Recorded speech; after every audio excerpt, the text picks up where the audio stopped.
so much. I'm excited to be here. Can you hear me? Am I speaking to the mic? Good. Remember when Harry met Sally, when Meg Ryan has that orgasm, and then Carl Reiner's mom says, I'll have what she's having? Whatever Charlie Jane is having, I'm having. I'm very excited to be here. I found the person who I want to write my biography, so Charlie Jane, let's talk afterwards. I'm really excited to be here. I live in Boston. I'm moving to Providence in a couple of weeks, which is going to be awesome. But I love San Francisco, and my novel, I, My Beloved, just came out a few months ago, so I'm really excited to be sharing it with you. It is a polyamorous love story. It's the first book I've written that doesn't have lots and lots of violence. This one does have a body count, but it's got a body count, but people are naked. So I just want to give you... There you go. I just want to give a brief background on this. Ben Seidel is married to his wife Shira, and she ends up starting a relationship with a tattoo artist named Liz.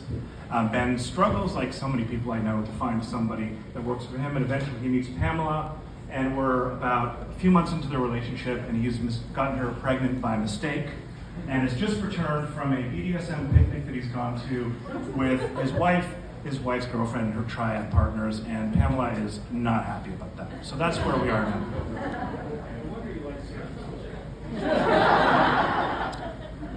I actually read this yesterday, this exact chapter, at a JCC in Foster City, a Jewish Community Center. It's definitely the first time something like this has been read in a Jewish Community Center. And I tweeted at Dan Savage today, and he liked it, or at least one of his tech-savvy at-risk youth. So here we go. Pamela texted Ben 3 days later, breezily asking him to come over. She had not responded to any of his messages since the BDSM picnic, and Ben knew she was upset. But Pamela was calling now, and Ben jumped in his car, picked up a dozen roses, and drove to Beacon Hill.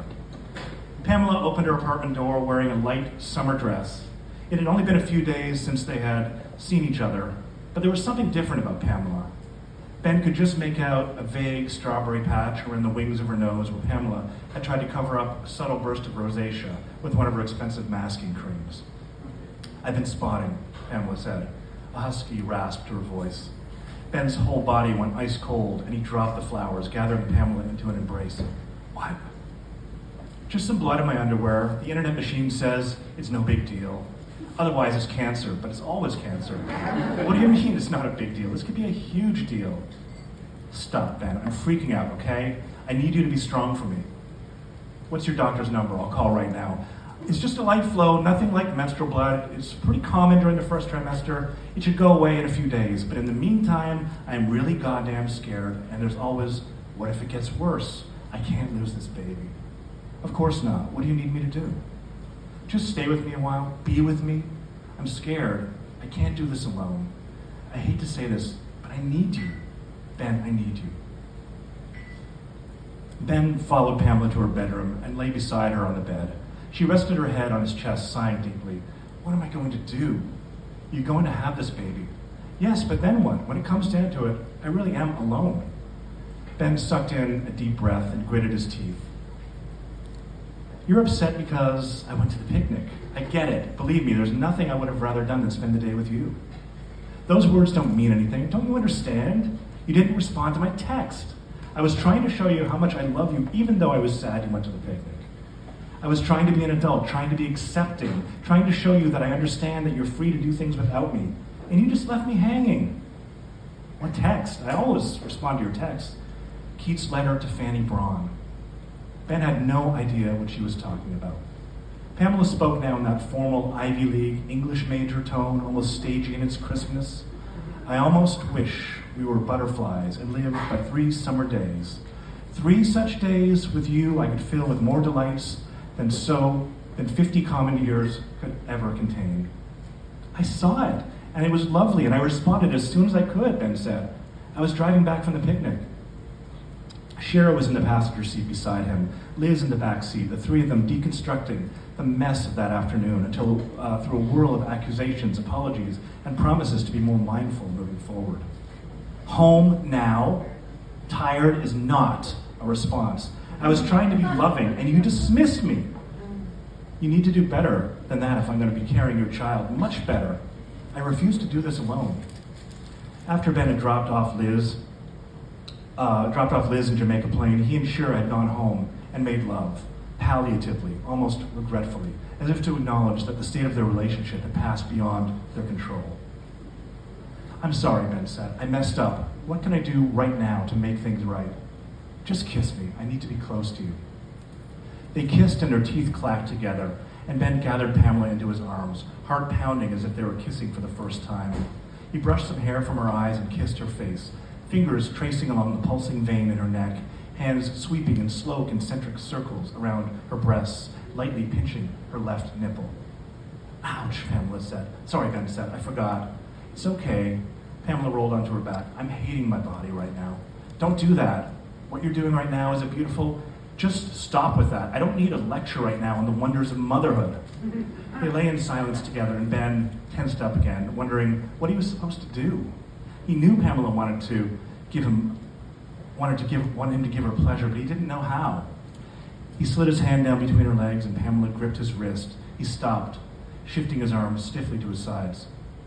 What's it like to kiss Shira? It's nice, Ben said, doubtfully. Nice how? Do you really want me to tell you? I like it. I don't know. It feels like kissing. Pamela squirmed up onto one elbow, scrutinizing him with a soft expression on her face. What magic does she have that I don't have?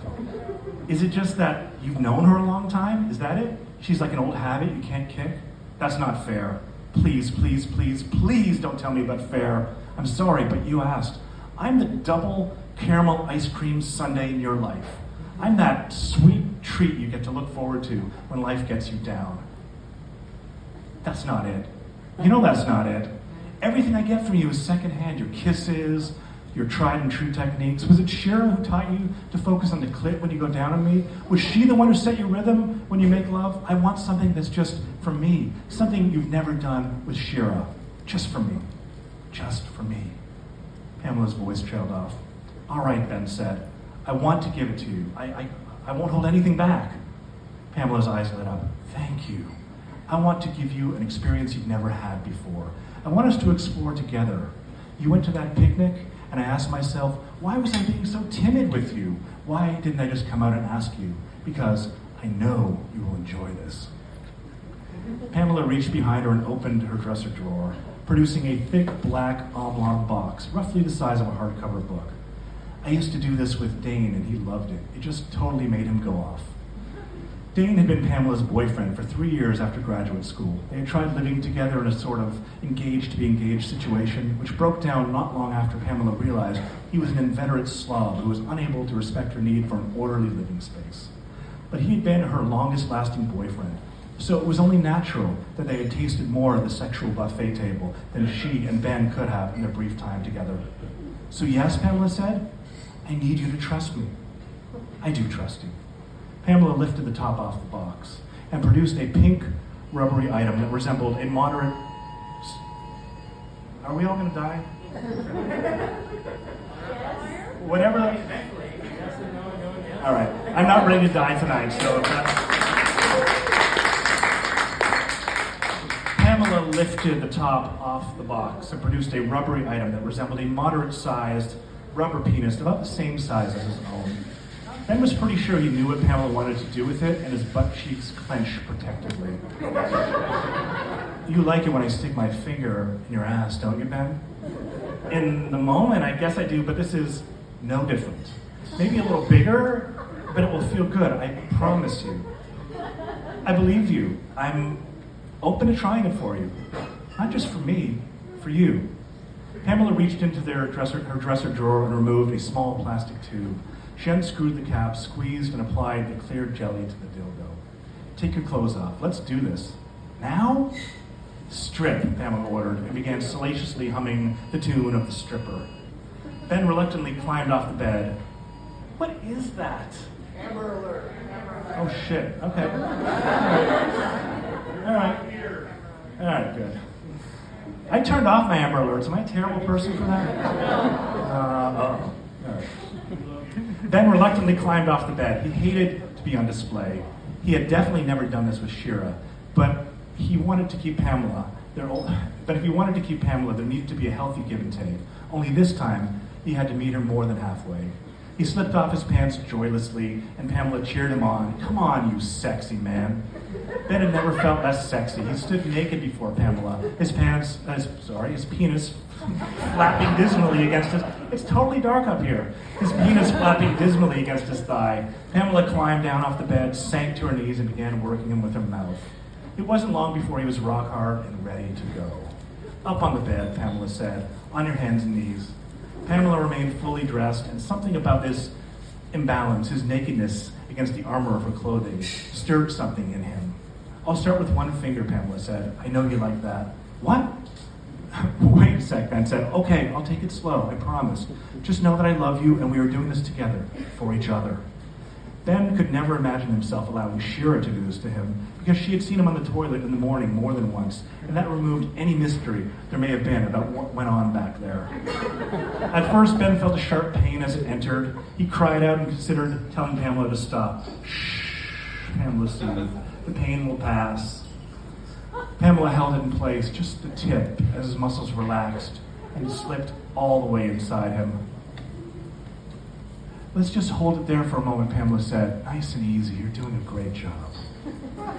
Ben had to pee and was afraid he might lose control of his bladder with all this pressure building inside him, but it was a temporary sensation, replaced quickly by something close to pleasure. Pamela pushed it farther in, and Ben felt a terrible pang in his belly, shifting in his innards. It was inside him now, all the way. "Feel good?" Pamela asked. So many raw nerve endings. "Yes." Yes, I feel sort of filled up. "You see, that's good. I knew you could handle this. Now I'm going to fuck your ass until you beg me to stop." Ben's temples are sweating now, his mouth dry as Pamela slowly slid the toy back and forth, her rhythm increasing with each stroke. Pamela's body was pressed up against Ben's, encircling his torso, his hips, fingers caressing his clammy skin. Pamela rested her head against the warmth of Ben's back so he could feel her breath tickling his shoulder blade. She whispered, "You like this?" "Yes," Ben said. "Yes, yes, yes, yes." Her emotions sped up, and she was pounding Ben the way he pounded her. And he belonged to Pamela. He belonged to her like he had never belonged to anyone before. Ben took himself in his hand and stroked himself as Pamela fucked his ass, until he came, emptying himself of all his worries, fears, and doubts, collapsing in a warm puddle of sweat and funk, the most intense wave of love washing over him. Pamela had taken him to a place he had never been before, never even imagined possible. "You want to know how much I love you?" Pamela said. "That's how much I love you." Thank you very much.